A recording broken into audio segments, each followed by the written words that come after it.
Hello, everyone. This is a monumental day. This is Anthro Day, okay? Anthro Day is a national kind of not holiday, but to me it's a holiday.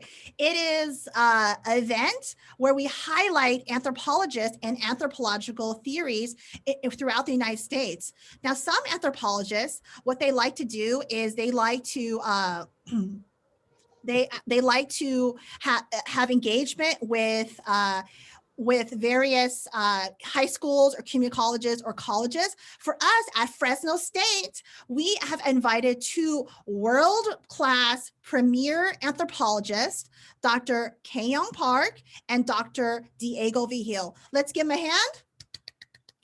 It is a great opportunity for us. And let me read our Native American land acknowledgement. Fresno State as campus sits in the midst of San Joaquin Valley, a valley rich in the tradition and representation of Native Americans. We are grateful to be in these traditional homelands of the Yakult and the Mono people, who are a community where we share stewardness with their land. So again, thank you so much for coming, Dr. Park and Dr. Vigil. And I'm going to throw it to our anthropology president, Ms. Angelica Rodriguez. Hi, everyone. I'm the Anthro Club president and also the editor-in-chief of our Anthropology magazine. You know, just to throw it out there, what we're trying to do this semester in the Anthropology Club is kind of bring everyone together. And the easiest way we found to do it is with our Anthropology Club magazine. And Destiny, can you give a little bit more details on that? I'd love to. I love talking about this magazine. I think the people around me get tired of hearing about it. It's something that Angelica brought back or created. I think originally Mululi used to do it back in the day.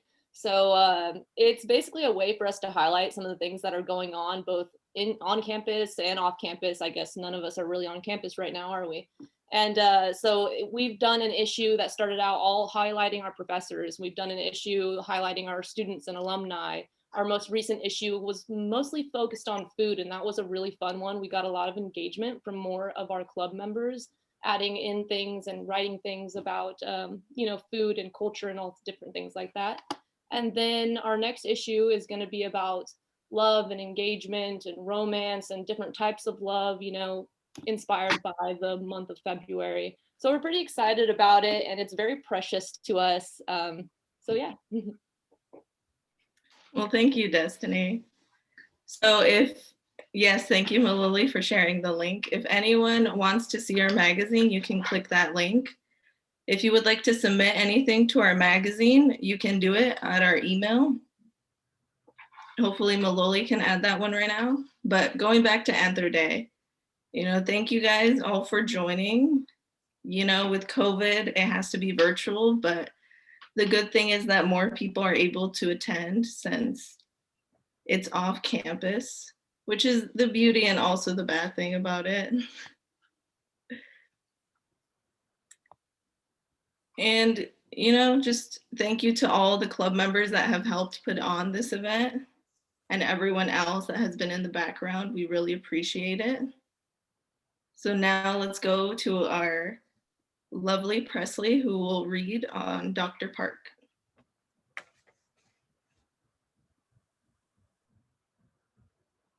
Sorry, I have the bio for Dr. Vigil. Oh, I'm so sorry. I must have confused it. Destiny? It must have just got switched around a little bit. Yes, sure. Okay. So I'm going to give like a brief bio on we're lucky to have someone speaking today, Dr. Park, and then I'll tell you a little bit about their book as well. So Dr. Park is an associate professor of anthropology and Asian American studies at UCLA and a former deputy program chair on the Koreans in Americas project at the UCLA Center for Korean Studies.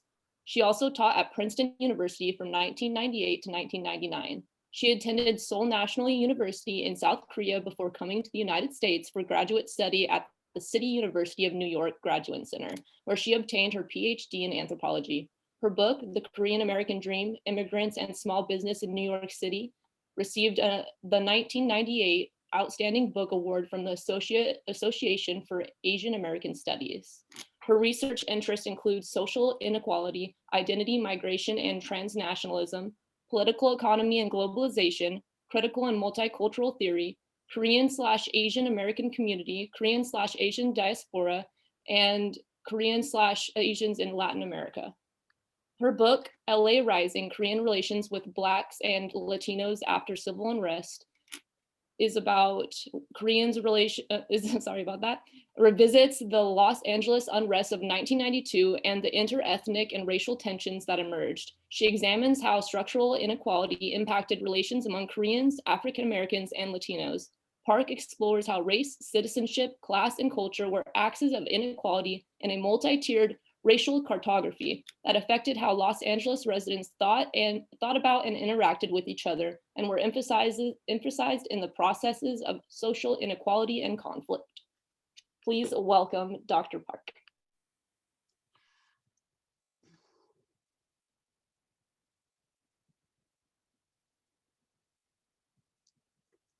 Oh, Jenny, may I make one correction? Yes, anything.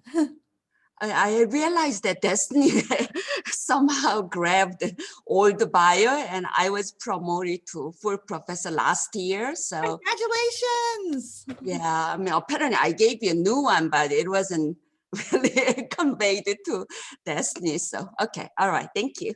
I appreciate the correction and congratulations. Okay, thank you.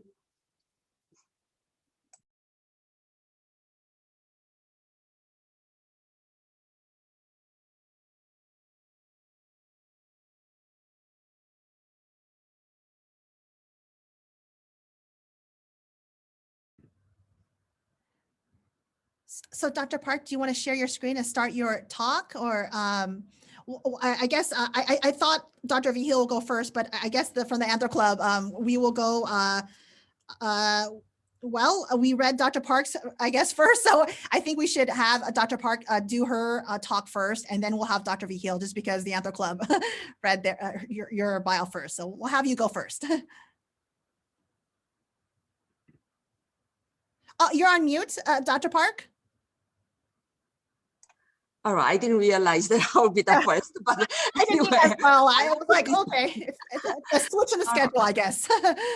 Okay. And first of all, I'd like to thank Professor Jenny Bond and also Ms. Angelica Rodriguez, and also all of you for organizing today's event.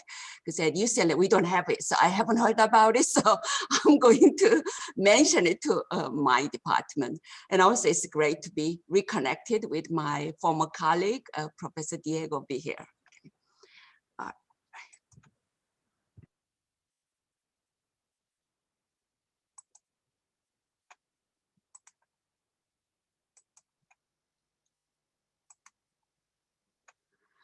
All right, so this is the cover of my book, LA Rising, Korean Relations with Blacks and Latinos After Civil Unrest.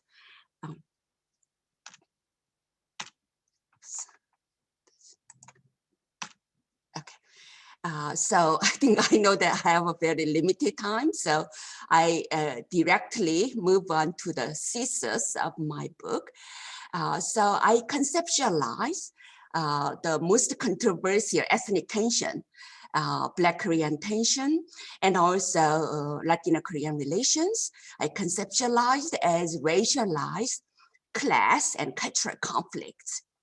And my thesis was that racial minorities have been racialized in a very different way, related but different ways. So these racial minorities have been positioned in a different way in relation to US racial hegemony, capitalism and national identity. National identity means it's a matter of symbolic integration or national integration, those matters. So, that means that that is creating distances, like socio-political barriers among and between minorities, and also including majorities, and obstruct meaningful social relationships among African Americans, Latino Americans, and Korean Americans. So in other words, analytically speaking, different dimensions of inequality, so what I call different axes of inequality, race, class, culture, and citizenship, is impacted really different racial minorities in a different way. And more important, it made further impact on, affected on the relationship between racial minorities. Okay, so in the end, these four axes of inequality, dimensions of race and racism, class and class conflict, and cultural clash, and politics of citizenship, would make up a multi-tiered racial cartographies, like racial metrics, you know. So I think that reflects the way how different Angelenos, they think of themselves in relation to others and including themselves. They visualize the racial distance and racial hierarchy or other matters. All right, so theoretically, I'm using neo-Marxist and Gramscian analysis. So there is an emphasis on racialized capitalism. And also, I use critical race class theory. So I'm paying attention to state and non-state racial and class formations. So, I mean, you know, through probably political sector, it has been already mentioned by Omi and Winant, but I'm looking at it here additionally through culture and economics.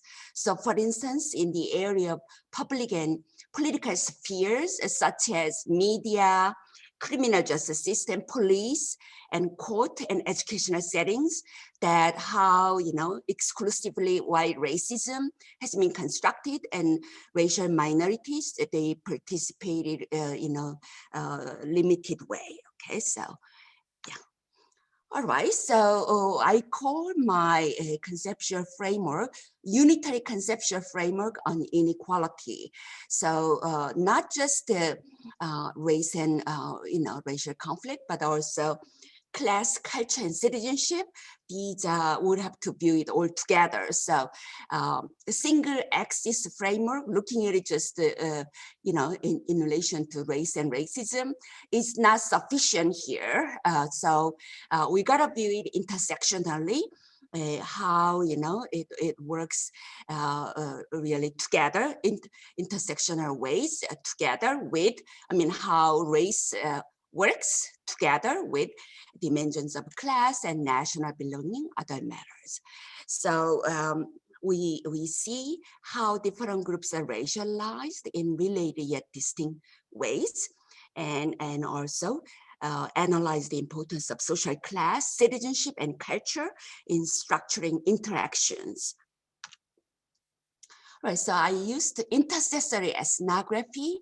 The idea is because I am, you know, from the kind of global South. So when I study people in South LA, like Korean immigrant merchant and African American customers and Latino customers, the dynamics are different, you know. So I think I realized that the best way is really having some kind of critical dialogue.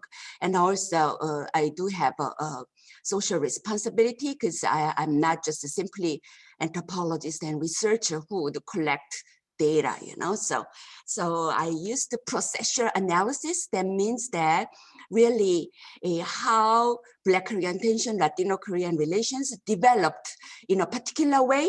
And if you analyze it, it involved more than Koreans or Blacks or Latinos, you know.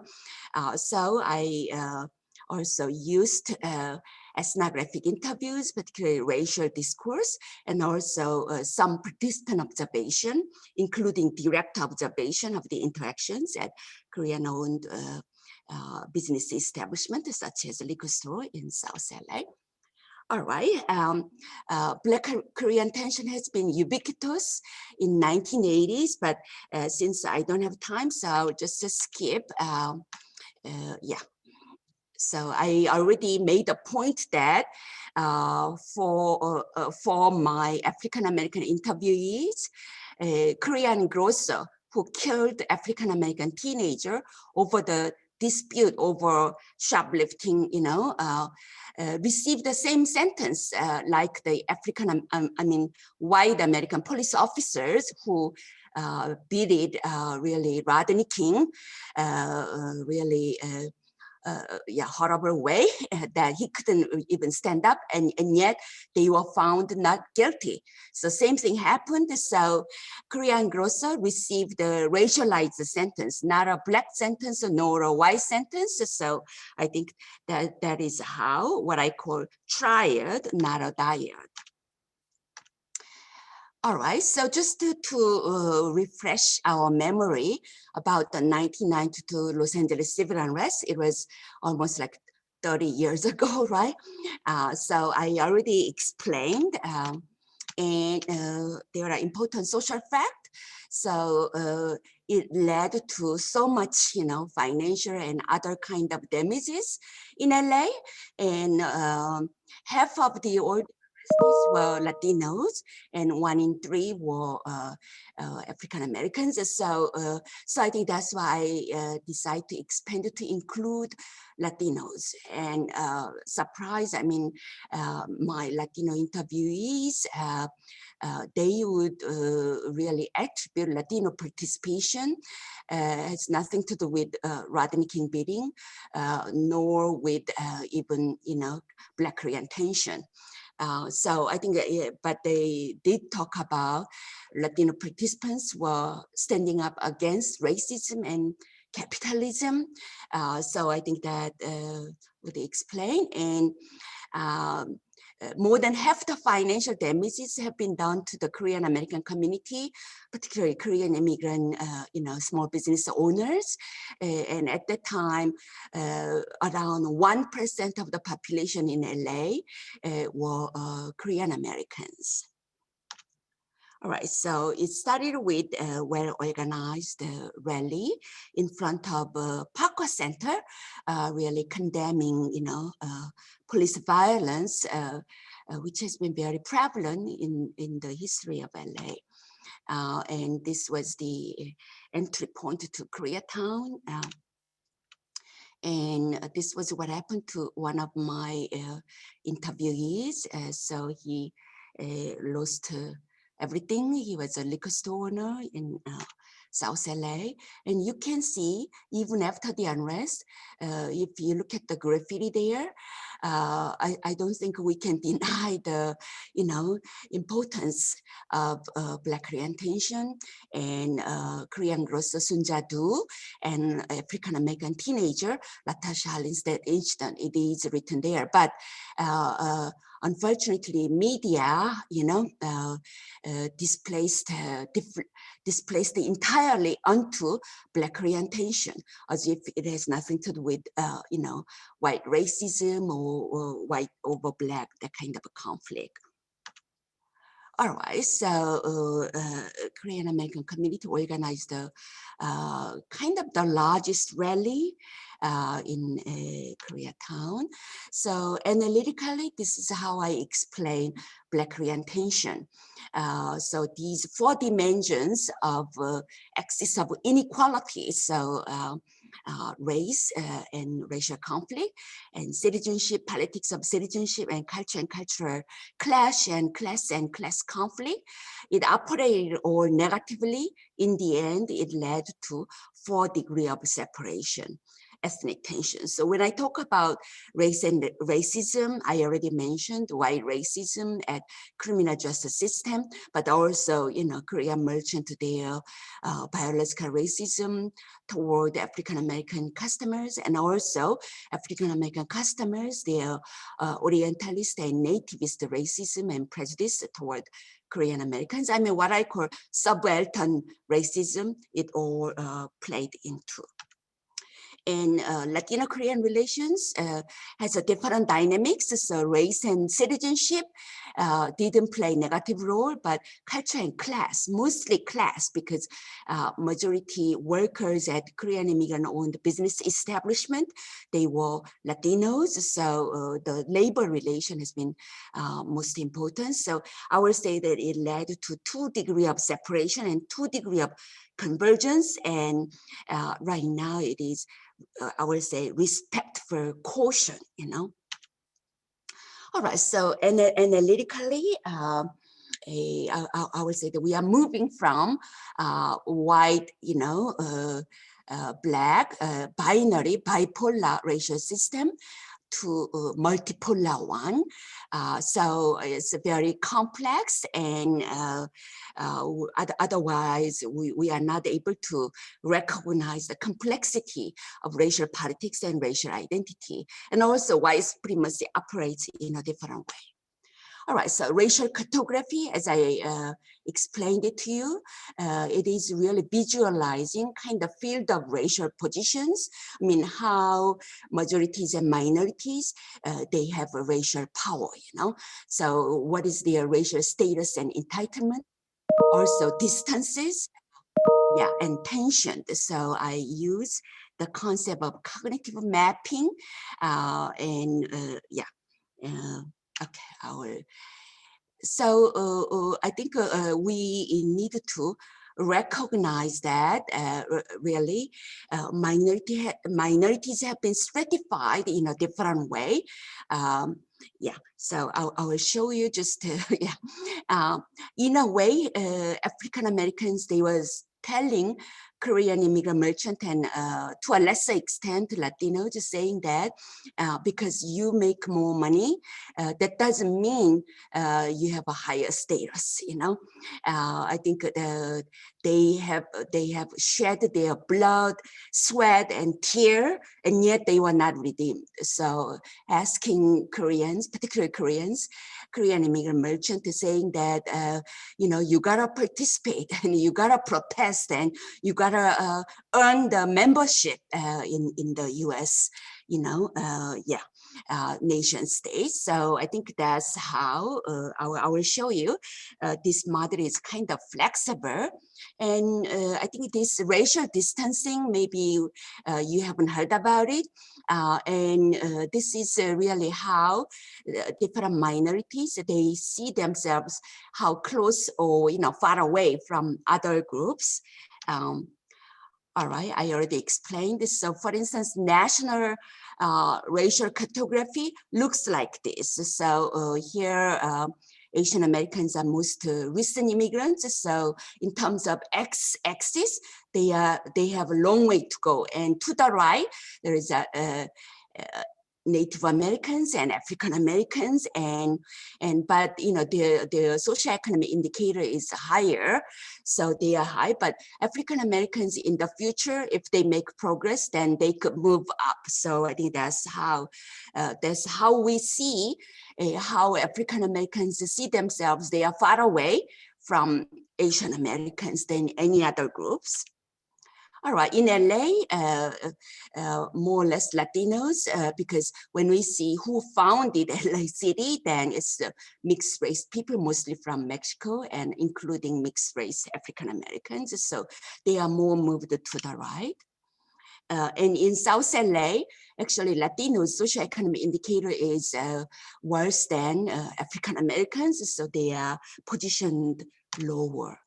All right, so I talk about multipolar racial formation, and Asian Americans and Latinos have been subjected to differential racialization from African Americans and from each other, from the state and civil society. And I already mentioned these problems with subaltern racism and the question of interracial justice. People of color, in this case, Asian Americans and Latinos, they've been victims of white supremacy, but they have been complicit in it as well. And this is all also influenced by class inequality and immigrant citizenship status. And we have seen pan-ethnic racialization, like among Mexican American, Chicano, and also Central American communities, and racial interpellations. But also there has been cross-racial class formations, particularly among Korean Americans and Latinos, over labor issues and also immigrant rights issues. So you see here, Koreatown Immigrant Workers Alliance, they've been advocating on behalf of Latino and Korean workers. And there has been continuing tension over the, liquor store who are mostly owned by Korean immigrant merchant.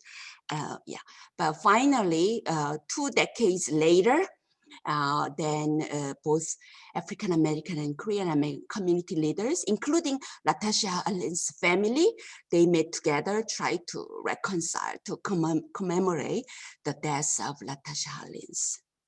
Okay, I think that's it. Yeah. Yes.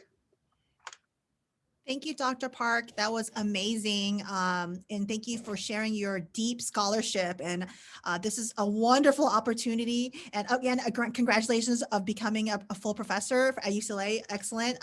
So let's give her a hand to Dr. Park, one of the premier anthropologists in the world.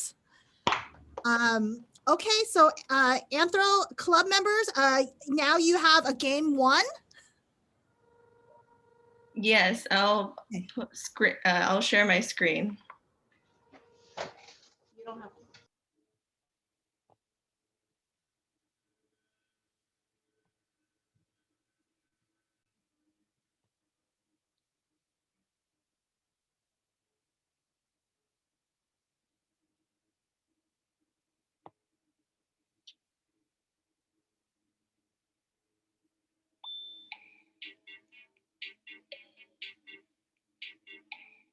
Can everyone see it just fine? Yes. Okay, so go on kahoot.it and enter the game pin and then your first name. Can you put it in the chat for us? The game pin? No, the Kahoot. It's already in the chat. Okay, great. Thank you, Chung.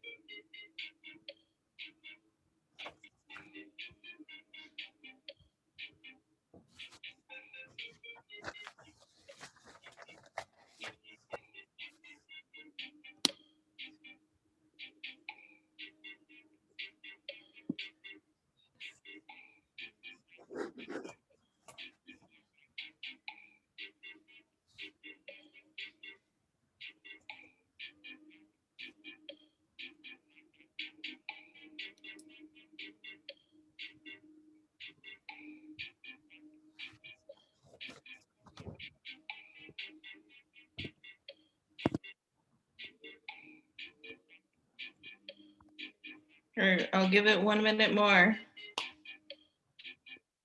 Is anyone having trouble with it?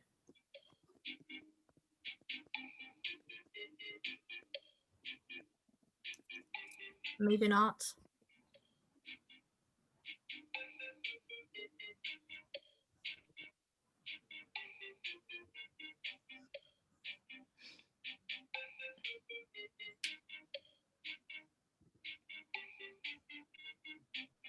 Okay.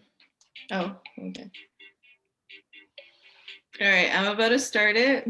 If you get kicked out, the game pin should appear on the right corner at the bottom.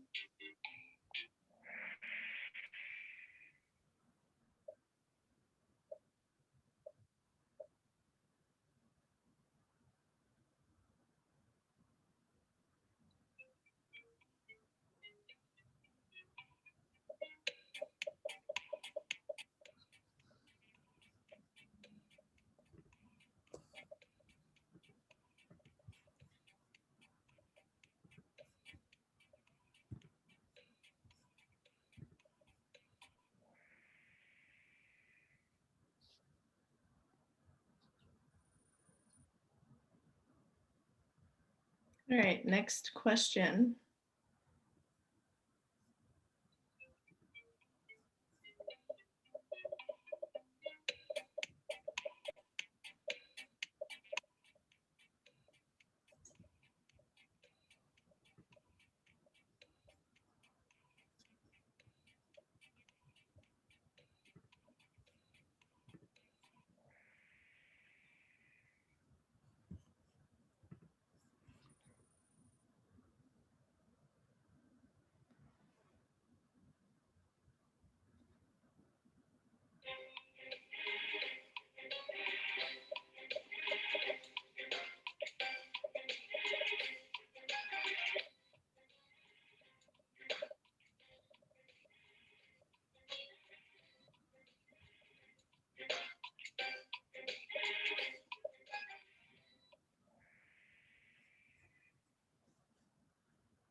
All right, 2 more questions.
All right, let's see our winners.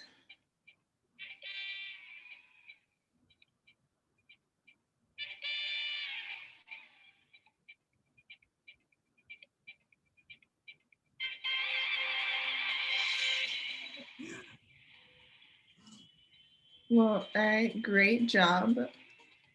Can our winners please send a chat message to Lillian with your first and last name and your email?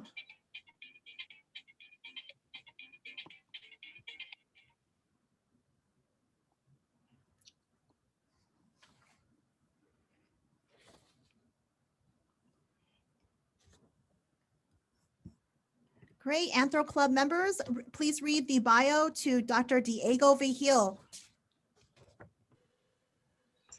Hello. So I'll start off reading a little bio, and then I'll get an excerpt from his book, Multiple Marginality and Gangs Through a Prism Darkly. So Dr. James Diego Vigil is a retired professor from UC Irvine. He has focused his research on Mexican Americans, detailing their history from Indians to Chicanos, their education, like the Chicano high schoolers in a changing Los Angeles, and other aspects of life like street gangs, the projects, being street and school smart, and multiple marginality. His book, Multiple Marginality and Gangs Through a Prism Darkly, unravels the youth gang problem in a multidimensional approach that encompasses the place, status, social control, subcultural, and identity facets of urban street gangs. The power of place and the status of persons and groups are the major forces that generate the many situations and conditions that give rise to gangs. In its simplest trajectory, multiple marginality can be modeled as follows: the place or status to street socialization, to street subculture, to street identity. It is the actions and reactions among them that we fathom. As we witness detrimental or absent family influence, we also observe weaker, underfunded schools that limit educators' reach. And at the same time, there has been an increase in the militarization of law enforcement to deal with the youth street populations. The heaviest hand is that of the police. There is a causal relationship between social marginalization factors and gang membership. A psychological analysis also entails how street socialization leads to street identity. In a place and status group, the cascading effects of marginalization have certainly affected and mostly thwarted social control institutions. Please welcome Dr. Vigil.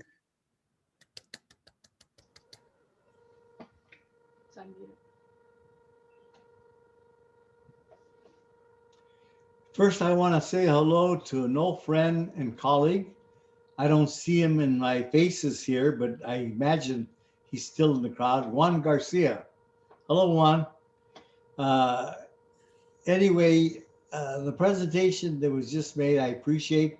It's a good summary of what you're going to see, which is the PowerPoint program. Can you turn that on, please?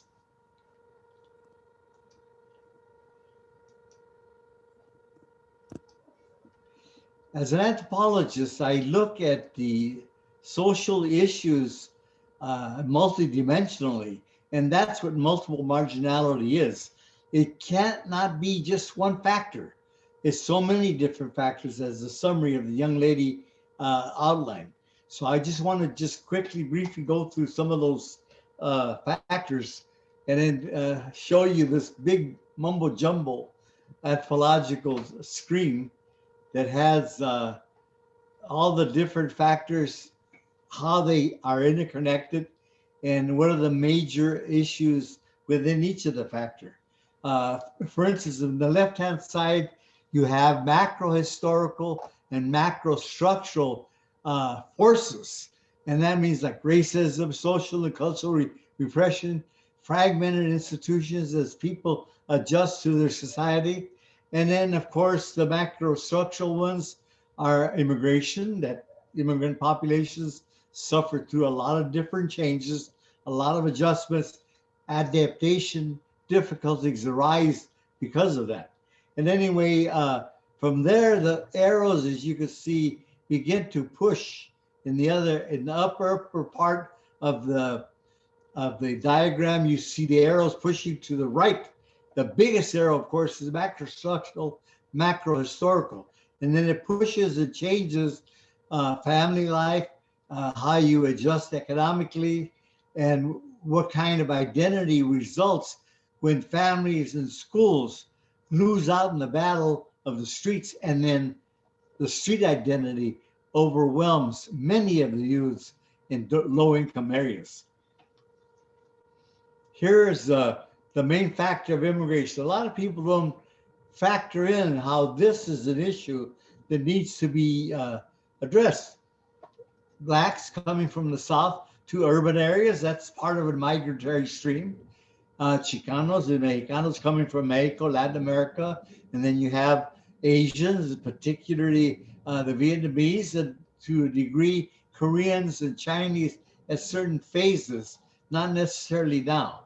So the push-pull factor and the need for labor, all the different things that bring people from their country here. And it's not just willy-nilly, they decide to come to the United States.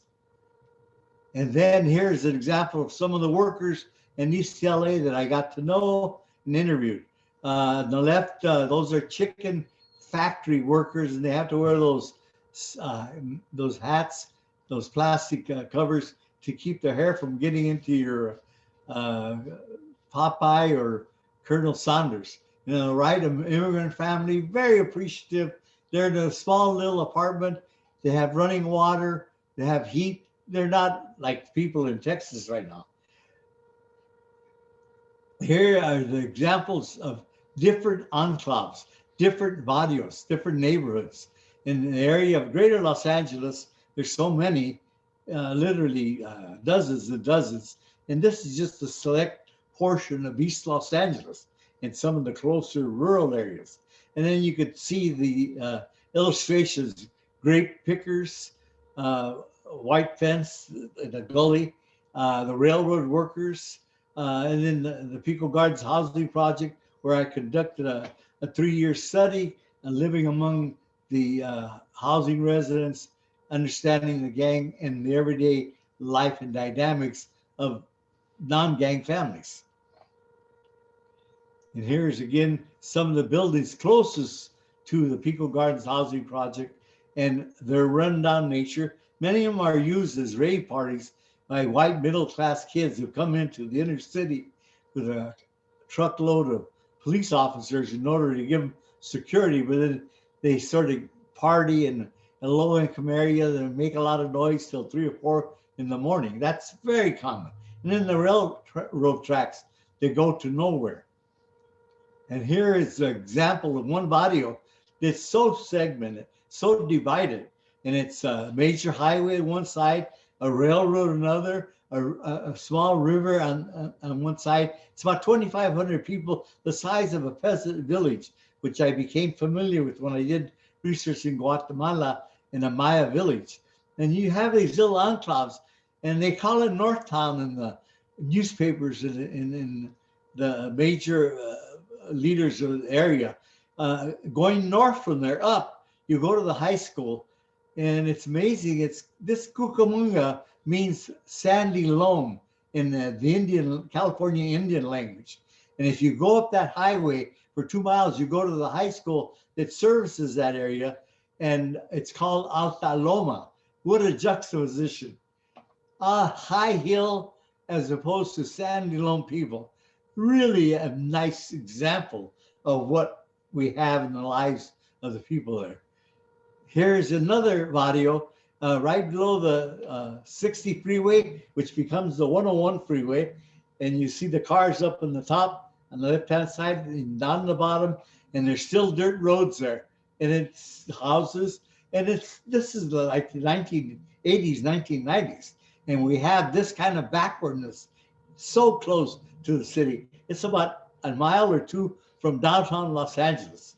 And on the right, lower right is CF, which is Cuatro Flats, the name of the barrio in that housing project in that neighborhood. And again, the railroad's going nowhere, trash in the roads nearby and so on. Here's something that explains, in a way, the Mertens Theory, which is like you have goals and you have obstacles. And these are the goals that people have. They want to reach high status. But then they have, here you have them going around through a maze. And eventually some people work out if they're middle class. Lower class people, as you could see in any government social economic statistics, usually stay where they're at. They don't move out of poverty. They have difficulties and obstacles and other kinds of debilitating factors that keep them from reaching higher to reach the goals that Merton and other sociologists have outlined in terms of explaining means and goals. Social control, very graphic breakdown here. The family loses out, the schooling loses out, the police agents have lost out. They don't know what to do. Family, there they are breaking the ties with families and schools and police and gang. And then gangs take over, they win the battle. Now there's a lot of reasons for it. I've written extensively on the schools and on the police. In my new book, I outline in several chapters about looking at families and how the economic pressures overwhelm them. They lose their coping skills. And pretty soon, the kids adopt that style of life. They lose their coping skills too. They don't know what kind of scoping skills are going to help them. I think I did a little refuel here.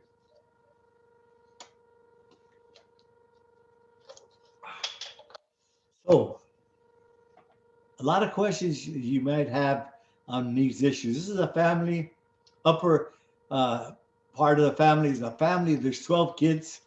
All of the kids, all of them have stayed away from the gangs. Amazing in a housing project. The father is a gardener on the west side of town in one of the parks in the upscale areas. The children have all gone to school, have all done fairly well. The young boys, males, have all joined paratroopers, Marines, the SEALs. Never have they joined the gang. Gang members tell them they've always tried to recruit them. They never are successful. The tie and the pull of the family is so strong. Anyway, the lower left-hand corner is one of the gang members, former gang member who's honoring his niece that got killed in a gang warfare. On the right-hand side, a young sister's picking their little son, brother up from the schools. So you have a mix of different families in the housing project. Not all are just geared and ticketed to be gang members. Here's the cultural component. When Mexicans come to the United States, that's one subculture. And then they go through the transition to Anglo culture. And in that process, what I call Cholo subculture. And that word Cholo comes from 3 or 4 centuries back in Latin America, in heavy Indian areas in Mexico City and in Peru. And it actually stems from the Spanish word solo. Son solo, cholos, pobrecitos, solo. So they're alone, marginalized, they're neglected. They're not in one culture of the arriving culture, nor they adapted to the new culture. They're caught in the middle. So they create their own subculture to adjust to this complex world. And then here is the evolution of gangs in most ethnic groups, but I would say particularly applied to the Mexicans in this case. In the 1920s, they just hanging around with the boys, wayward kids. And then by the 1940s, the Pachucos and Zusuders began to show signs of negativity, but they didn't become hardcore, destructive, violent until the 1960s, and then of course the 1990s, when there were almost 1,000 gang deaths in Los Angeles in 1994. Here's some of the vatos I got to know from Cuatro Flats. You notice on the left-hand side, the 2 Vietnamese guys, Duck, and of course Mexicans don't know how to distinguish Asia, so he's Chino. He's Vietnamese, but they come up for Chino with any Korean, Chinese, Japanese person. This guy's an old veteran, and again at the time, this is the style, bald. This as an old timer, old veterano, so he wears his hair a little longer, and then the cut off shorts. Yeah, and this is all for prison garb. This is the way they dress in prison, and that's how. But that's their adaptation to life. They adapt to prison. That's where they spend most of their life. And then when they go on the streets, they're out there dressing the same way. And this guy just got out of jail recently, Chino, and he's Father Boyle, who's working with the kids in there, bought him a little hot dog stand, and it's called Chino's Dogs. He goes around, has parties all over, and sells hot dogs. And I had him in my home in Orange County, Irvine, several times. And of course, everybody's asking, who's this guy? I said, that's Chino, from Cuatro Flats. And he's there, doing his thing. And this guy had to spend 10 years in a federal prison for stealing. And you know what? He got his BA. He got his BA, became a youth counselor, and then he got caught in a situation where he had credit cards that were stolen and they were using them, so on. He spent 10 years in Lompoc, and that's a picture of him with some of the other same guys and other people. This guy's my research assistant, a Black Chicano. He's BB from Cuatro Flats. Those of you who talk about gangs being racist, generally very much prison influence, gang members take that attitude. But within the barrio, if they grew up together, they're homeboys. They're homeboys together. And here's one example. You have a guy from Mexico, a guy from El Salvador, and a guy from Mexico, and a Vietnamese. This is the front cover of my book, Rainbow Gangs. Now, we started off with socioeconomics, jobs. We continued with status, the role status in neighborhood plays, how there's so many things happening in the neighborhood, and the fact that low income, the family have lost their coping skills, then develop an identity. First of all, you go through all these different changes. Schools are minimal importance, home too. Even though it's fragile and fragmented egos, they develop the environmental ego of themselves, who they are. And the group as ego ideal, I got that straight out of Freud. Psychosocial moratorium, this is very interesting because when you look at all the statistics on crime, it's a 14, 15-year-old age when young kids go through that transition. All of us go through the transition. Many of us are like the movie, It's a Wonderful Life, when they refer to George, you were born old. There are people that were born old, little kids that are already little viejitos or little old ladies, raising the other kids and showing maturity beyond their age. And that's amazing the way you have that in different kinds of neighborhoods. But the ego ideal takes over for all the ones that have fragile, fragmented egos.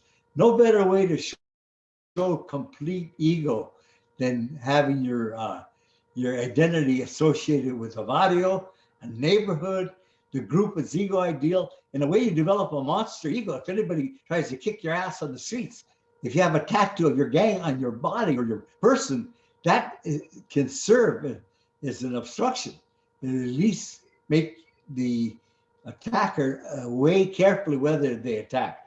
I went through all these things here. It came out in a book dealing with the social psychology, and I cracked up. I said, sounds like a gang. And sure enough, all the different things, when you think of cops banding together, Marines banding together, SEALs banding together, you think of the group psychology, and what else but a natural human tendency to develop the group, especially if you've been harmed, especially as in this next slide shows, the role psychology. What better front if you're solo to have this outfit here? And I crack up how many times this happens. Kids join the gang, they don't know how to dress. The guys tell them how to dress. They even give them clothes to dress. And then they know how to keep that front going. All of us have fronts. I'm wearing a front today with my sport coat and tie. Anyway, the psychological death locura is really scary. When you think about it, street Russian roulette, some of those kids, As Father Boyle says, they never see young adulthood. It's like a group suicide, playing with locura. Locura meaning craziness, quasi-controlled insanity.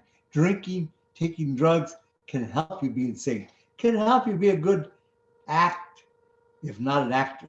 The ones that are crazy are the ones you have to fear. The ones that are going around acting crazy just because they want to get acceptance. It's a dead-end world for a lot of these kids.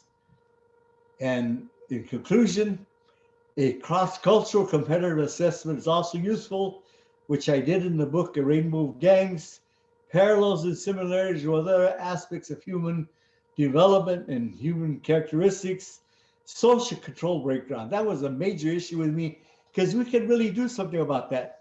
If it were up to me and I had the $1.9 trillion that the president's going to give us, I would at some point get enough money to pay for at least eliminating or softening gangs. It can be done, starting with families, starting especially with schools, because that's when we have children with us 7-8 hours a day. And then with police, obviously with police, they could be a little more judicious and more even-handed about being fair of treating out justice instead of vamping on Blacks and on Mexicans. And not multiple marginalities integrate host example of anthropology. Again, this is an anthropology holism, we call it, right? You even had a question on it earlier. No, you didn't. I'm just thinking that. Multiple marginality is a conceptual theory building framework, and I welcome non-anthropologists to think like we do, specialize in non-specialization. Intervention, prevention, suppression. There's BB and me. Karis is sick. Start early in life, not late. There we go. Thank you. I hope it was 20 minutes, Jenny. Let's give Dr. Vigil a hand. All right. So we're going to have game number 2, and we'll have Anthro members do that. And Dr. Vigil and Dr. Park, after our second game, then there'll be question and answer. Something to ask.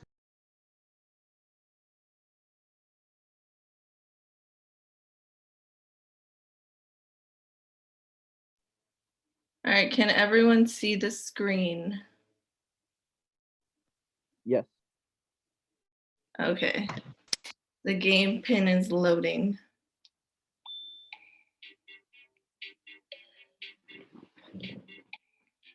So the game pin, I'm gonna read it out as well. So it's 1 0 5 9 4 3 6.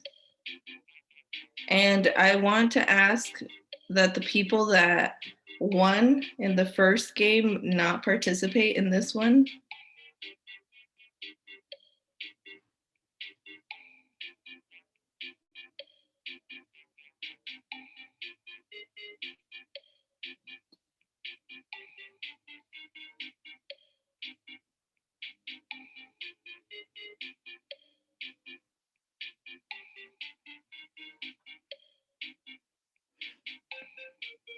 Yes, like Lillian said, participate in spirit.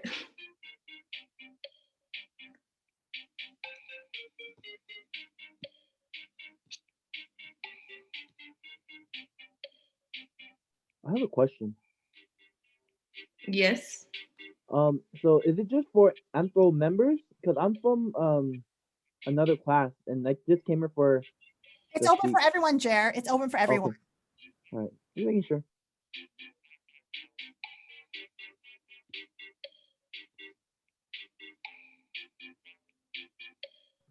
Faculty can also join.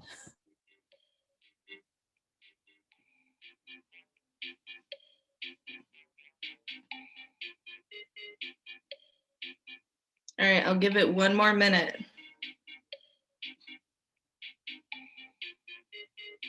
If you win first prize, you win a $25 gift card to Amazon, and second and third prize or third place win a $10 Starbucks gift card. So try your best.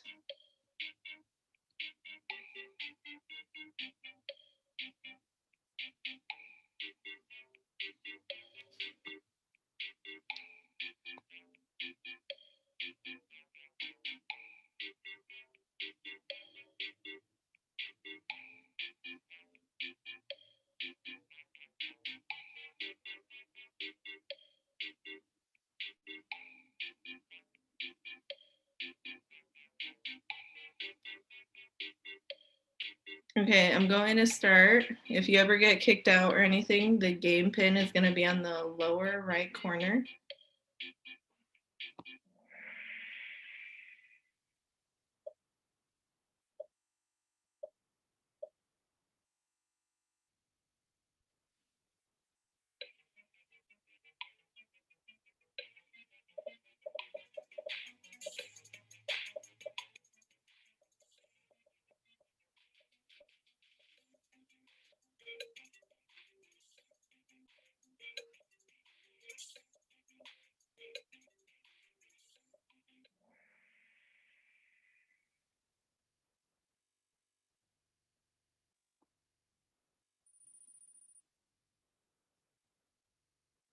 Destiny taking the lead.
Wow, what a switch. All right, last question.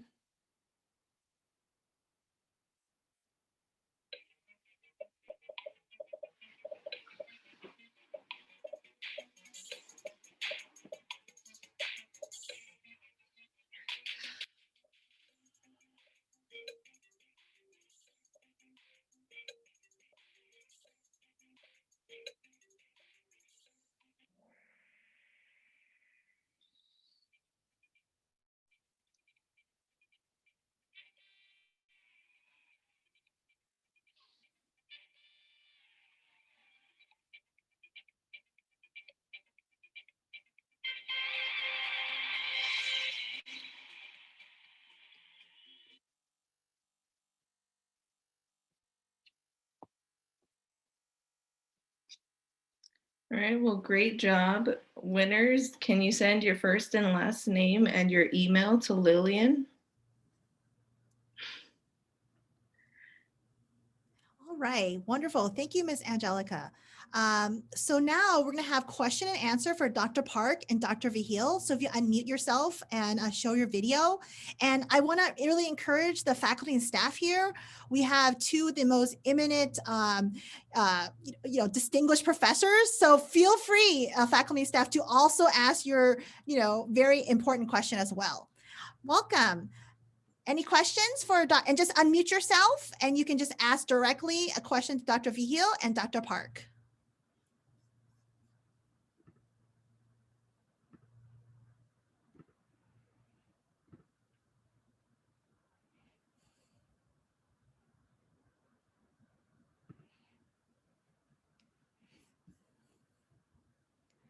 Dr. Saxton, no need to lift up your hand, just ask the question. Hi, thank you for both of you for joining us today.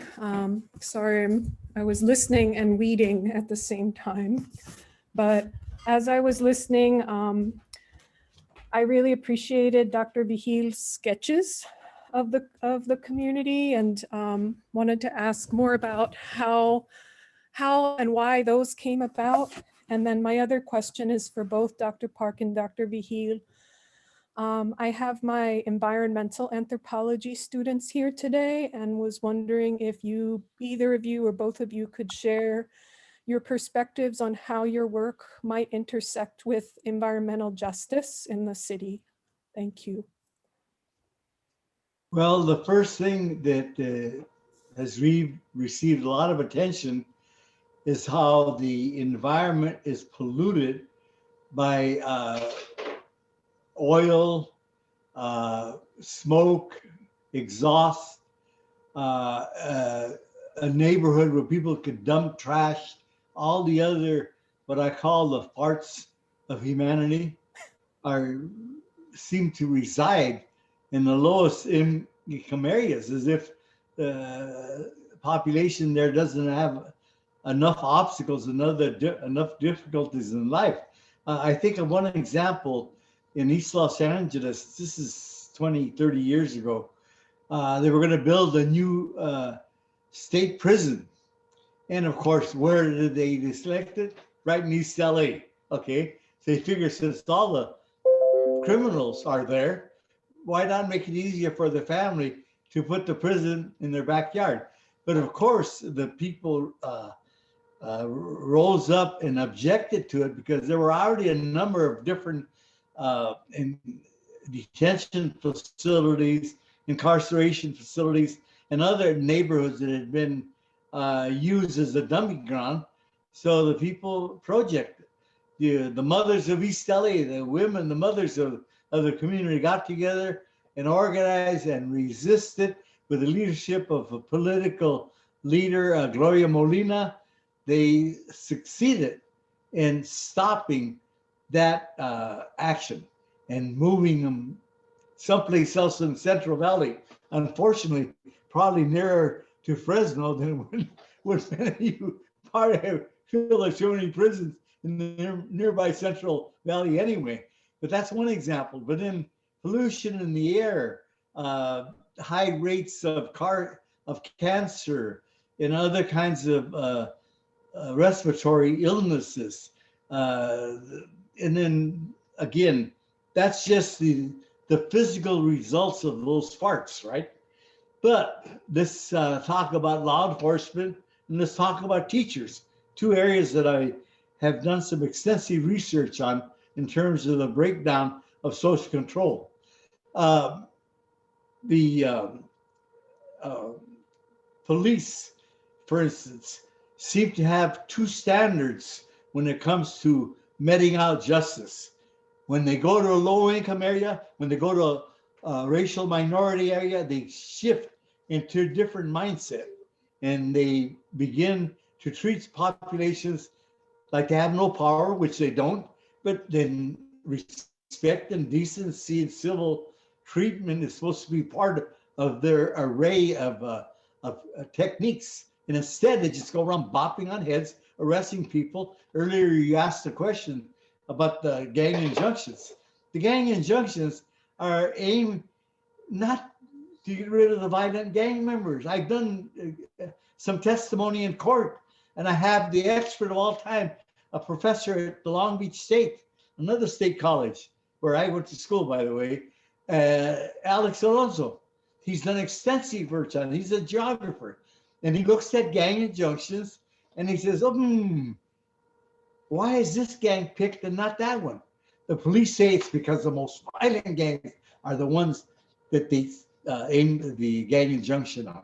But it turns out areas in one particular specific area that I worked in Orange County, near Chapman University, there's an audio there that goes back to the 1920s. It was where the orange, citrus, and lemon packers came from Mexico to work, to pick the trees and then pack the fruit. And it's old clapboard buildings knocked down, messed up now, but they're still there. And that's where the barrio was established. Workers, live place, workplace. Workplace, live place. And that's their neighborhood. And the Orange Barrio Cypress, they was right there by Chapman. The Chapman University is expanding. They needed land. Gentrification it's called. And of course, in order to ease it, speed it, and eliminate obstacles, the Mexicans had to move. Why? Because they had a violent gang. And it wasn't true. Extensive research showed that was not the case. There were gangs that were just nearby, worse and more offensive in terms of their violent level. So that's an example, again, that the kind of subterfuge that's used. Because it's a low-income area, there's no power there. There's no resistance there. And of course there is. The people mounted the resistance like they did in LA for the prisons. But they had to organize and fight every time. And there's enough. They still fight in their life. And then they have to fight this too. The people that are supposedly the Republican parties that are, we saw exactly what happened with them last week. They all just vacated their positions of blabbermouths in terms of being honest and forthright and get rid of criminals. They didn't want to get rid of the president. So anyway, that's my answer. I'm sorry, Kyeyoung, I didn't want to dominate the answer. I'm sure you have especially a lot with your issue with the difficulties during the riot in the early 90s and so on. Well, I think, in my book and in my research, I don't think I really focused on environmental justice movement, but Los Angeles is known in the nation for very active environmental justice movement. So actually scholars do come to LA, particularly in South LA, because South LA has been hub of African-American community. And I think all kind of institutional base, we have it in South LA. So I think we have it in South LA, although that wasn't focus of my research. But I think in one of my chapter, I analyzed anti-liquor store movement. I showed you a slide, right? After 1992 Los Angeles Civil Unrest, It was organized actually by now current Congresswoman Karen Bass. You know, she organized it, and because people in South LA, they were not able to control the number of liquor stores, and it was really densely, you know, located, unlike West LA. So it has been a really very historically serious issue that citizens in South LA, they were not able to say anything about new openings of liquor stores, you know. So mostly African-American women, and then later also even Latinos, and then also some young Korean Americans, they joined. They realized that it has been impossible to do anything about this high concentration of liquor stores. And they started as like a consumer boycott, but later it was developed even in terms of, you know, finding out whatever environmental impact, you know, of liquor stores and the neighborhood. So it became, they were very successful to blocking the opening of, you know, reopening of liquor stores. I mean, unfortunately, it was previously mostly owned by Korean immigrant merchants, but since the riot already destroyed the liquor stores, so they were just blocking. They didn't want to miss the opportunity.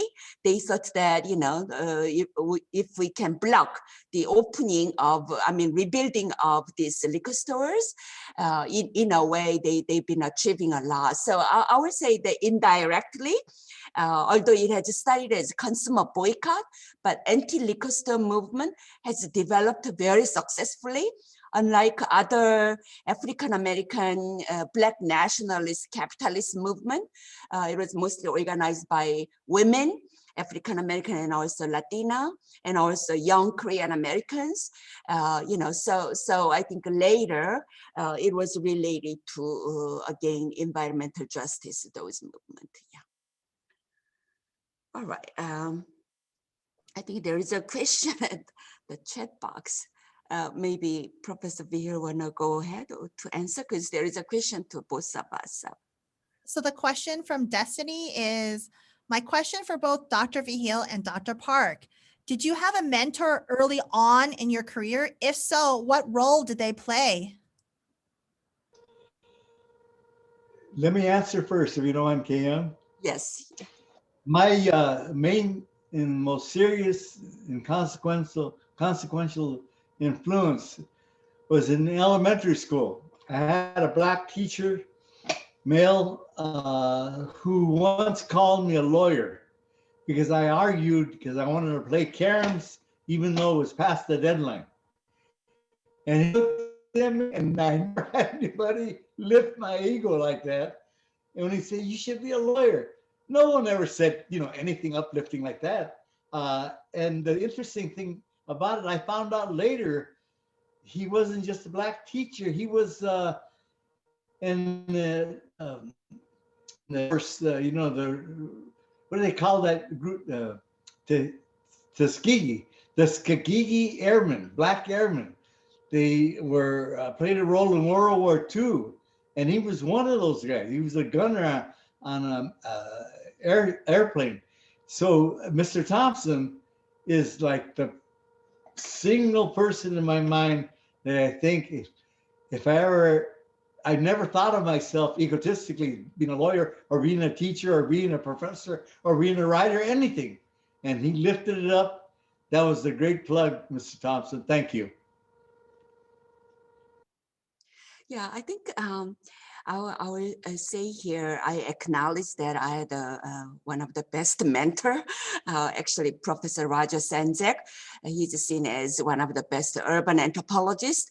I think before meeting him, I admit honestly that I was more into abstract discussions or theories, and I mean, I already was developing a reputation as a good ethnographer, but you know, coming from really outside the U.S., I didn't know everything about what's going on in the U.S. So I joined his research project, studying the interactions between all the established white and Black and new immigrants from Asia and Latin America in New York City, Queens. So we sometimes sometimes we interviewed together, so I learned tremendously from him. I would say that as the best urban ethnographer. However, I would say that after, I became professor, it was rather lonely. I would say that because I am one of very rare anthropologists also who is doing Asian American studies. So, I mean, there are a few, but I couldn't really, access, because they are, in the nation. So I think I would say that, and then also particularly, before me, no scholars related, like for instance, this Black orientation in relation to the question of race and racism. They just try to explain it as a matter of middleman minority, conflict. So as an Asian Americanist, what I'm saying here is that I had to confront this kind of myth that, Asian Americans, it's not, they don't have any authority to talk about race. I mean, because, so I would say that that's also another barrier because, I think, as I mentioned in my presentation, Asian Americans and Latinos, their racial status is kind of ambiguous and, liminal state. So I think I am, so I think I would say that it was kind of lonely struggle, I would say that. And so maybe I am also, going through a similar struggle to my interviewees. Why is it legitimate to talk about race? And because Asian Americans have been at the center of racial incident, like Latinos, and yet we always marginalize. We don't talk about as if like Asian Americans are white or black, you see. So I think I am still kind of, I think, struggling. I'm sorry, I think just back to the original question, I would say that, I really think that it's just so important to have a role model and mentor. And honestly, when I became professor, it has been more lonelier, I would say that. And even my student at UCLA, Asian American students have been the largest group of students, and yet my student doesn't think it's legitimate that I'm discussing race and racism, Either they think the Asian Americans have not been oppressed, or, whatever ways they are not Americans, therefore I don't have any right to talk about, So I feel like unless I were an African American, I can talk about, I'm not an authority on race and racism. I do teach a class on race and racism, so I am struggling, but I wasn't the first, so fortunately in the future there will be more people, I would say that, Thank you both for answering my question, doctors. I really appreciate it. It's a question that I try to ask as many people as I can, professors and otherwise, because I think it's really important because it does feel lonely sometimes on this academic journey. So I value your input. Thank you.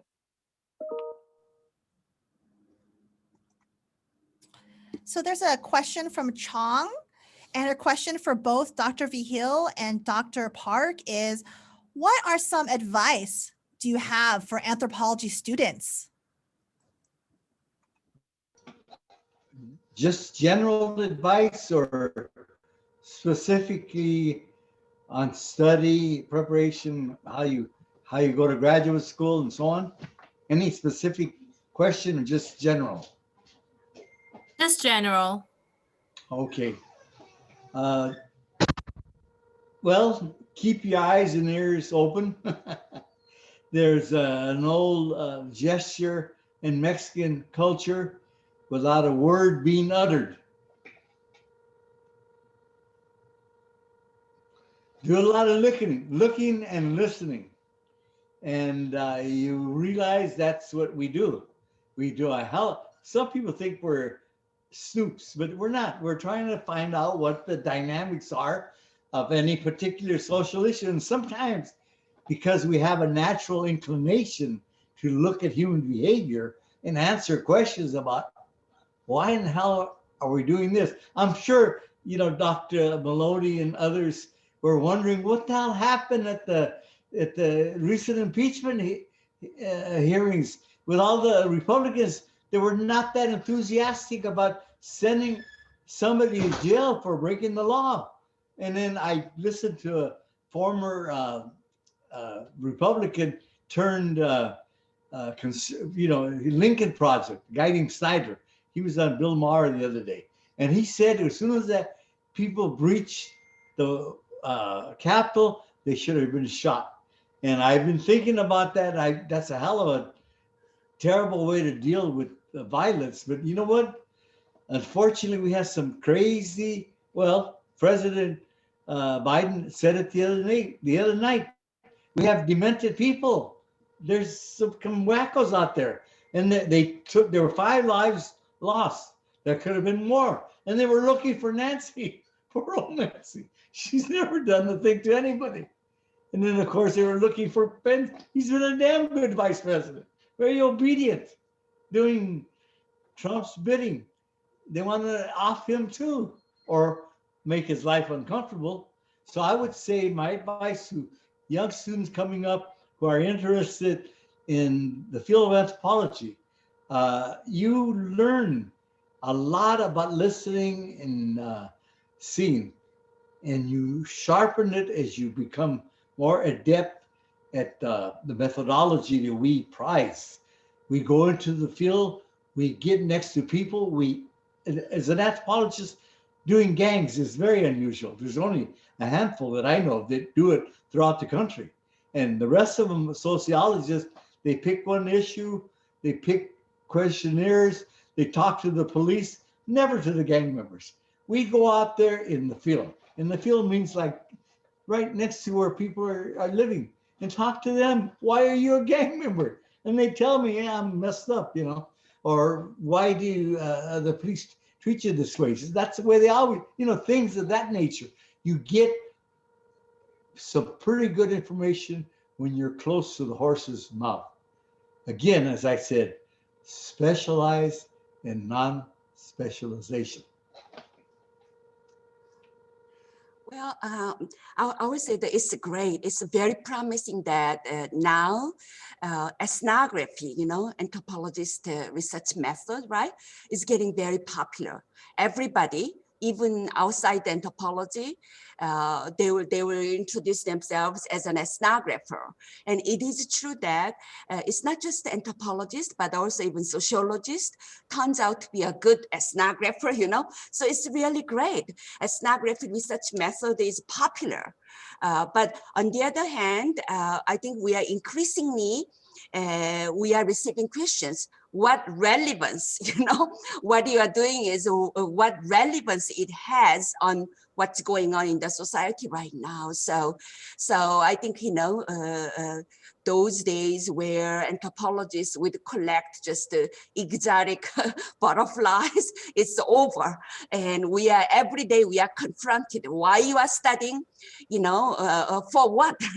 So I think that's the challenge. And also it's not easy because the people who have been studied by anthropologists right now, increasingly, they can access what we are writing. In the past, anthropologists from the global north, they conducted research and they just said goodbye. And people who are being studied, they have no idea what has been written about me or my culture.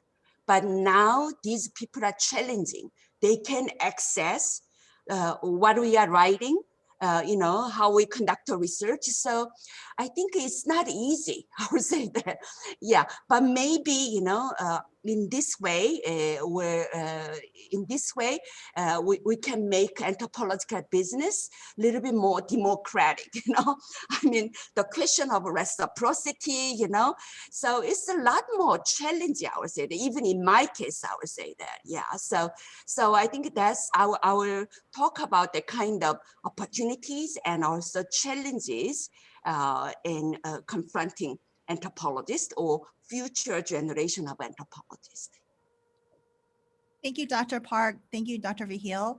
Brenda asks, this is a question for both Dr. Vigil and Dr. Park. How did you first get interested in anthropology?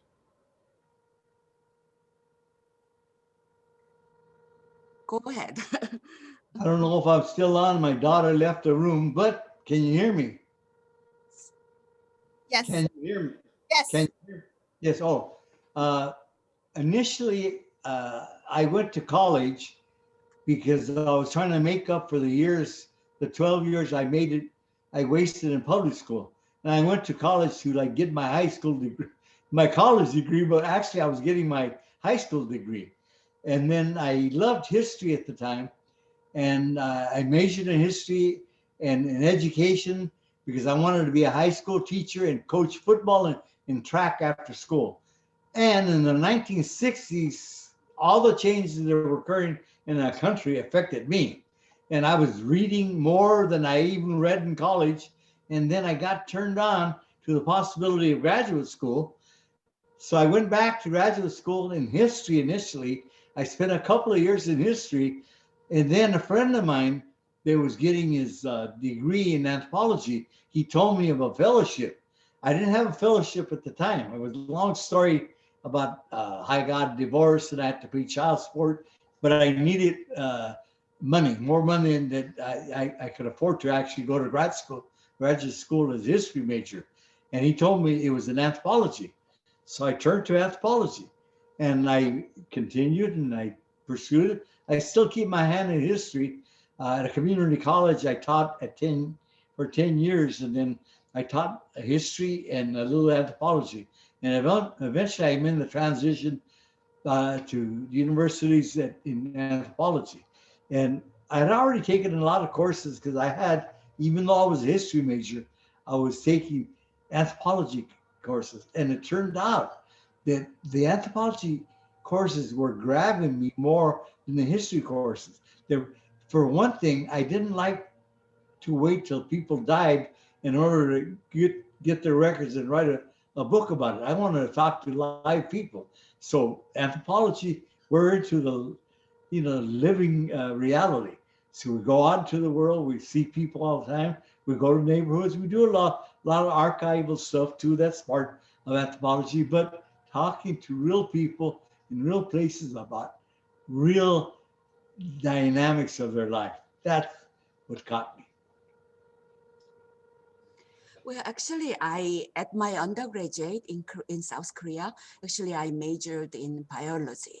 But then I was losing my interest. I realized I was more interested in human beings, society and culture.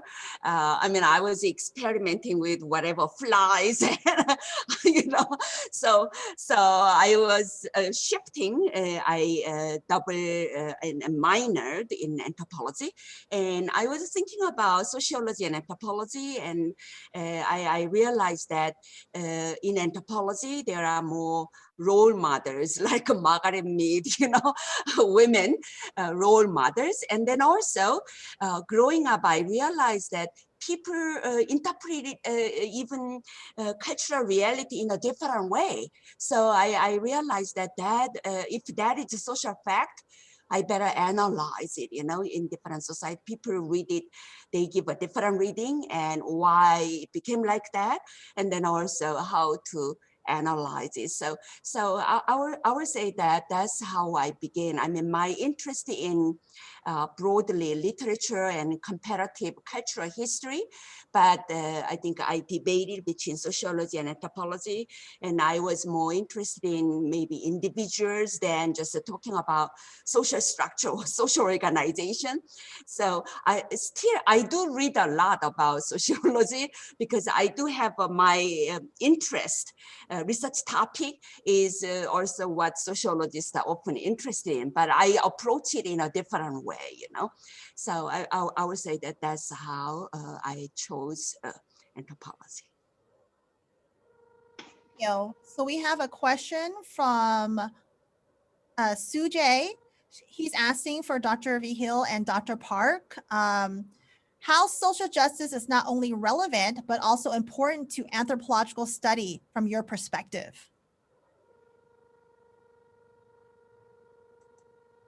Kyeyoung? No, you can go ahead. You want me to go first? Yes. Of course, street gangs are a very common urban issue throughout the world, actually, not just the United States. I belong to a group in Europe, the Euro Gang group. They do work in different countries of Europe. And of course, I've been to Latin America, I've been to Asia, addressing some of the developments on the street youth population. So I've been a very contemporary type, hands-on person in general. So anthropology loaned itself to that kind of it's a profession that loans itself to that kind of work. And the fact that it's holistic and all the other stuff that I've already mentioned. So anyway, I followed my nose in terms of my own natural interests. And, you know, I mentioned Mr. Thompson earlier, but I had a lot of the intellectual influences. Marvin Harris was one of them, neo-Marxists or Marxists, what I call Eric Fromm's the Marxian Freudian analysis, where you look at an environment, but also you look at the individual. And those are the things that caught me and intrigued me. And anthropology was doing work in that area and seemed to lend itself to continue that kind of work. Yeah, well, I don't know if I answered your questions, but go ahead. No. I think you better finish it. I'm sorry. Are you done? Go ahead. Yeah. Well, I think I would say that at college I was because in South Korea was known for student movement, you know, for in the world. So I was also interested in, and I was thinking about how, as an anthropologist, I could also contribute, you know, to that kind of efforts. Okay, so that's why I chose actually CUNY, City University of New York, is known one of the probably most, you know, radical or progressive anthropology department. So that's why I went to CUNY, and I will say that since I'm not interested in static culture, I am interested in dynamics with the culture, you know. So that is how I will say that I was interested in the question of inequality and social change and social justice. And I believe really this question of inequality, and I'm not interested in just documenting. I am interested in, you know, how, not me, I see myself as a realist scholar, not necessarily organizer, but I think that I want to be a witness how people really struggle to change, you know. So I am right now studying really second generation Korean American transnational activist, you know. So I think it is, I will say that as an anthropologist, I'm not just observing, I'm not interested in just observing, rather I would like to witness, you know, the people's struggle in what small ways. I want to witness people's struggle, how they try to change the society, you know. So the readers can share the wisdom from them. So I think I see it really, I mean, even in this book, I see inequality, how it impacted on even interracial relationship, you know, everything else. And I see how inequality is impacting on even identity question, you know, because I mean, you know, people who are majority white Americans, it doesn't occur to them this question of identity easily, you know. I mean, maybe by other questions of inequality like sexuality or gender, but for the minorities, I mean, what I'm saying here is the question of inequality is closely related to the question of identity question, you know. Otherwise, identity question doesn't really come out, you know, because you are marked. You are seen as abnormal, you are marked out. So therefore there is a question about who am I, you know? So I think I see it really, social justice question has been a little bit late in anthropology, but I think, you know, even for anthropologists like other scholars. I think we better move on beyond really just, collecting and observing. Who wanna be observed? Think about it. Would you like to be observed and being watched? I don't think many people wanna be just observed and being watched, you see?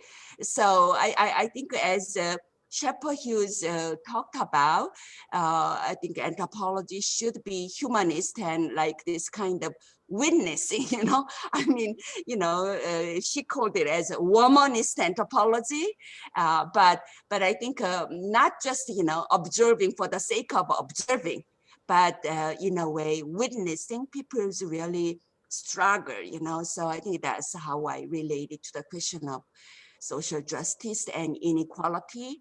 And I think I'm glad that increasingly anthropologists are taking it seriously, because, otherwise for what, why we are gathering social fact. Yeah. Wow, thank you so much, Dr. Vigil and Dr. Park. I think your responses were very powerful and definitely embodied how I personally feel about anthropology as a field of study. And yeah, I really admire your work, especially since you lived through such impactful historical events. Thank you so much. I wanted to answer real quickly, if I could, to Cyrilla Thacker. She asked a question about multiple marginality and intersectionality.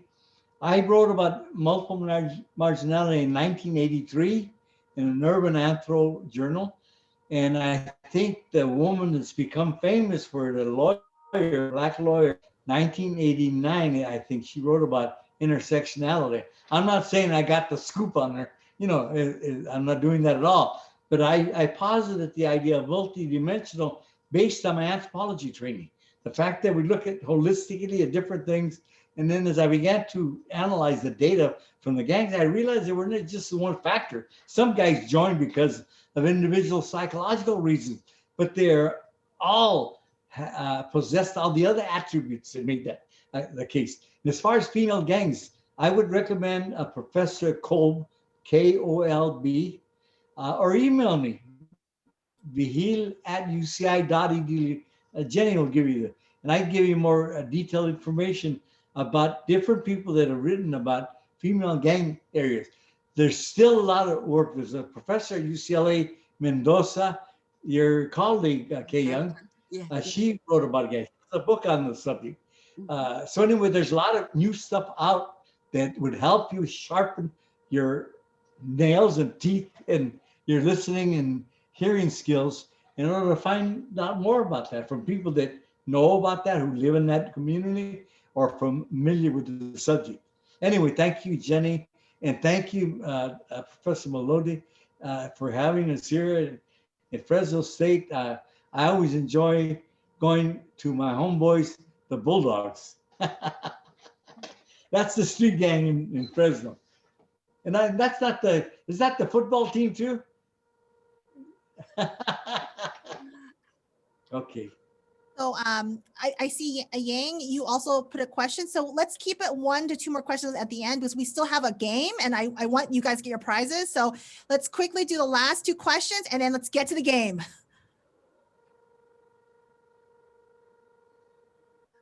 Dr. Park, Dr. Yang actually asked you it's in the chat. Oh yeah, which question? Okay, yeah, I see it here. How Okay. can mainstream media play a role in stoking tensions between Koreans and Black African Americans during the 1992 riots? Right. I documented and analyzed it in detail in one of my chapters, but I would say that in relation to Black orientation, public sphere is really racialized public arena. And I think they interpreted Black orientation as racial tension, but their interpretation was really as a matter of cultural conflict. Without ever relating it to the systematic issues, I would say that, yeah. They greatly reified Black orientation as if like, Blacks and Koreans, they are inherently, they are ready to fight. And, But in relation to the 1992 Los Angeles civil unrest, I think there is an even more problem because media conveniently, they displaced the unrest entirely on Black orientation.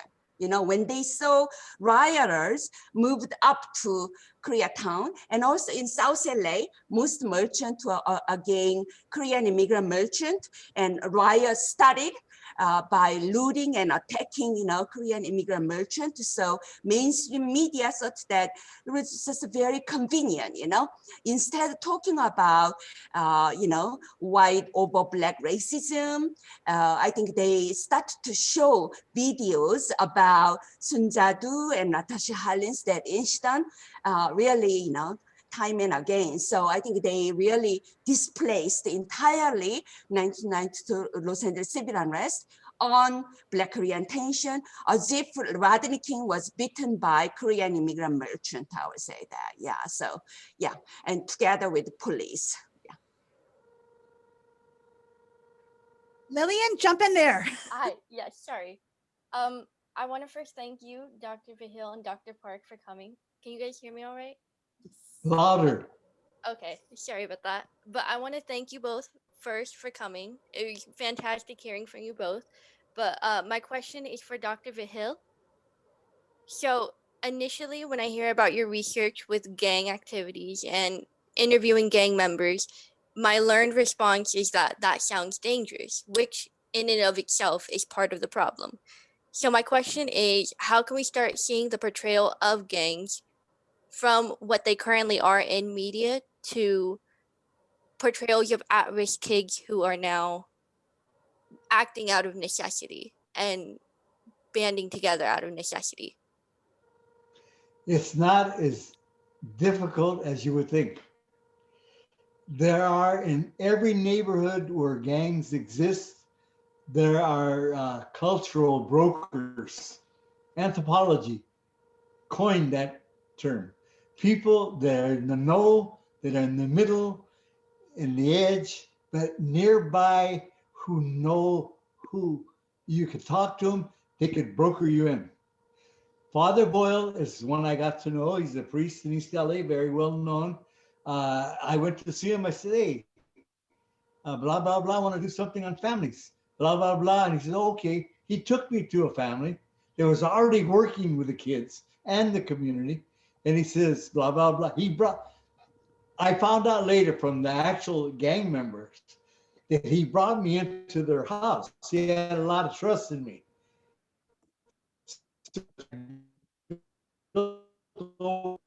Rapport and trust. As you develop rapport and trust, people let you into their house. They let me into their house. And the guy that's a gang member in that house told me, once he did that, I knew I could trust you. I mean, it was amazing. It was just that easy. The schools have counselors, coaches, and other people working with those kids. There's somebody in the neighborhood that hangs around that's an established citizen. You could talk to them and they could give you information and feedback. One example I could give as an anthropologist, I was called in as a group, as an individual, to get the accurate count for the census, all right? They didn't know how many people were in that census block. All kinds of weird stuff. A lot of gangs in the area, a lot of houses harboring immigrants, keeping away from police. So I got to know one of the neighbors. I said, blah, blah, blah, this is what I'm doing. And they said, okay. And I talked to her over a series of weeks. Eventually she had confidence, felt that she could bring me in and not worry.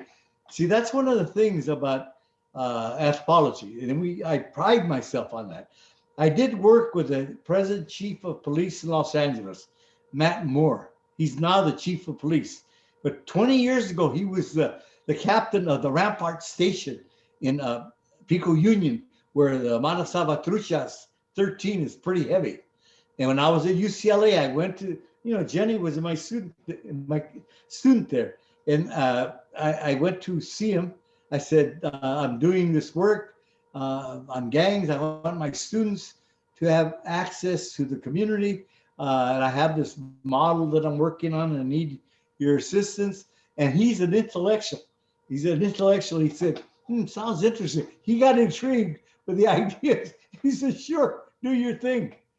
And then when I got my students in there doing their thing, interviewing, observing, and the looking and listening, some of the students wanted to do an expose because finally they got a chance. They got into the police office and they want to really tell the public what they're like.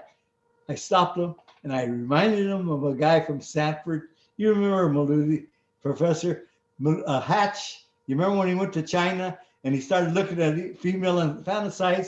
Then he wrote about it.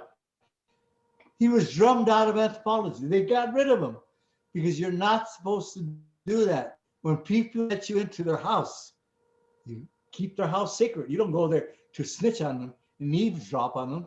You go there to find out the dynamics of what you presented to them. This is what I want to do. And you do it. You don't go in there, oh, I found this out. The cops look like John Wayne. They're going around with thick buckets of, that's not what we're supposed to do. So I would say gangs, like any other human group, deserve respect and dignity. And there's people that know them and people that work with them. Get to know those people. When you do that, they ease you in. Except be careful. Sometimes students, if they're too naive, they want to go out on ride-alongs with them. I hate to say this, but one of my students went on a ride-along once and got in trouble. They shot at the car. I was at UCLA at the time. Imagine kind of headlines of it's professor sends students out to community and student gets shot. So I was fortunate she didn't get shot, but she didn't obey my advice. I said, don't do that. Don't ever do that. Before you are enticed in doing something out of the ordinary, check with me first and with somebody else who knows, has their head on right, and don't do it. There we go. That's an answer. Thank you very much. I appreciate it. Thank you. All right. Thank you so much. Anthro Club, let's do the last game.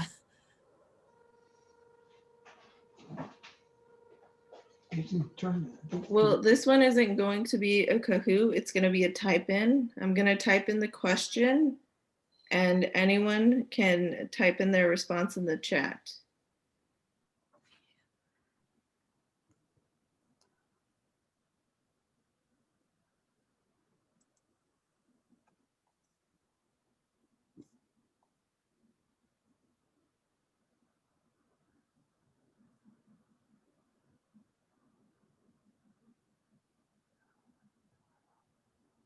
All right, the timer starts now.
Actually, it might be good if people DM their answers to me, direct message it to me, so that way we don't have a ton of overlap of people messaging in the main chat, or to Dr. Bond, depending on whoever.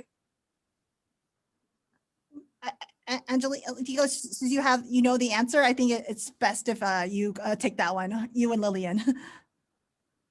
Yeah, Lillian has the answer. Yes. So should I say it right now, or are we waiting for more responses? Is anyone in the middle of typing?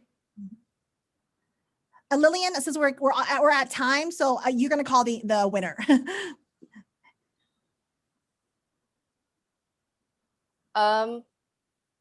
Well, since Aurelia has, unless people are if nobody else has anything else to send in, so really you have won a prize as well too. But I guess that means our winner is Meg Chow. Great. All Mhm. right. All right. So that's the mega hard prize. Yeah. Yes, that's one of the ones. All right. Yes. The second mega hard prize, and please only do it if you have not won a prize, is Dr. Park and Dr. Vigil share a lot in common. They are both what type of anthropologists? Okay. Hint, not suburban. That's a hint, okay? And they both studied a certain region, right? What region, which they both did talks on the same region, were they? And both were professors to a certain anthro professor. They were both the professor to this professor, the student, when she was 18. So what are the three answers? Put it in your chat. What type of anthropologists are they? They both studied what region? And they're both professors to what of your Fresno anthropology professors?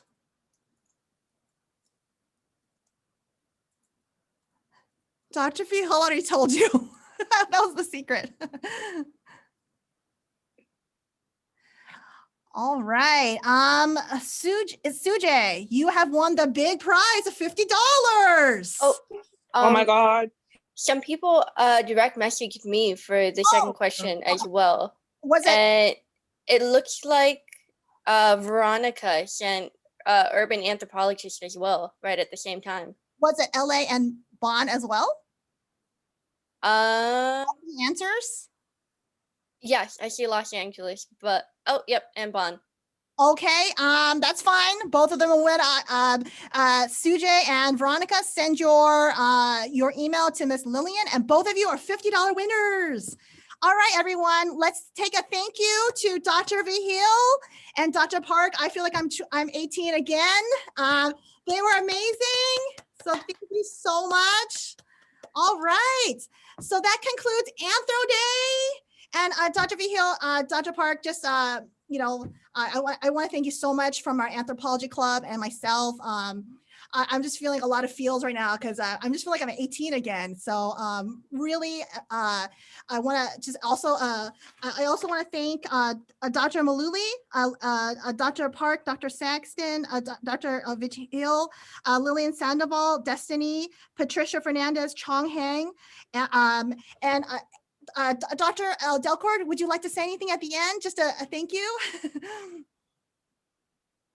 You're on mute. I will say and repeat what I said earlier. I'm the chair of the department, Hank Delcourt, and yes, I would just like to echo all the thanks, Dr. Park, Dr. Vigil, for joining us, and I really enjoyed hearing about your work, and I can tell from the students' questions that they had and their comments that they really got a lot out of it. So thank you for making this event a success, and of course, thanks to Dr. Bond for organizing it. And thank you again to Anthro Club. Anthro Club, is there any thank you that you want to say to Dr. Park and Dr. Vigil? Now, let me say something before I forget, before you pass me over. I'm sorry I didn't go to Fresno because I would have lived and gone somewhere near Yosemite and been in the mountains with the snow. And also in an area that now has the University of California in Merced. So the area is developing from the old days when I used to take the ridge route from LA to Sacramento when I went to Sacramento State, and then past Fresno and other towns, Bakersfield, Fresno. And I have a sort of a close attachment to Fresno, and I really feel good about meeting with some of the students. And I'm sorry my former colleague and friend is not with us right now, or maybe he is in one of those other smaller photographs. But anyway, say hello to Juan. I'll give him a call and wish you all a nice post-virus era. Bye. Dr. Saxton and Dr. Malui, do you want to say anything? Thank you again for attending, and I connected you with Dr. Garcia as already, Dr. Villa. I've emailed you his cell phone and stuff. I think he got called away in the middle of your talk. I'm sorry. Yeah. Okay. But thanks again, Paul. Yes. Thank you. All right, Miss Angelica, I think we'll close it Yeah. out with the Anthropology Club, thanking them, and that'll be concluding our wonderful Anthro Day. Yeah, thank you to Dr. Vigil and Dr. Park. We really appreciate you guys taking the time to come and speak on both of your books and your research. You know, from the chats and all the engagement, I can see that all the Anthro majors and anyone else that popped in to join really appreciated it and everything you had to say. And also, you know, thank you to Dr. Bond, Dr. Maloli, and all of the professors that popped in and out. Like, you guys made this event happen. So I really appreciate it. And I think all of the members of the Anthro Club really appreciate it as well. Thank you very much. It was my first encounter with the people at Fresno. So this was such a great experience, and I will convey to our student at UCLA. Thank you very much. All right, thank you so much. And that concludes it. Have a wonderful day, everyone. This will be on YouTube after. So if you missed it, your friends missed it, you can get the link from me. All right, have a wonderful day. And thank you again, Dr. Park, Dr. Vigil. Wonderful for all of us.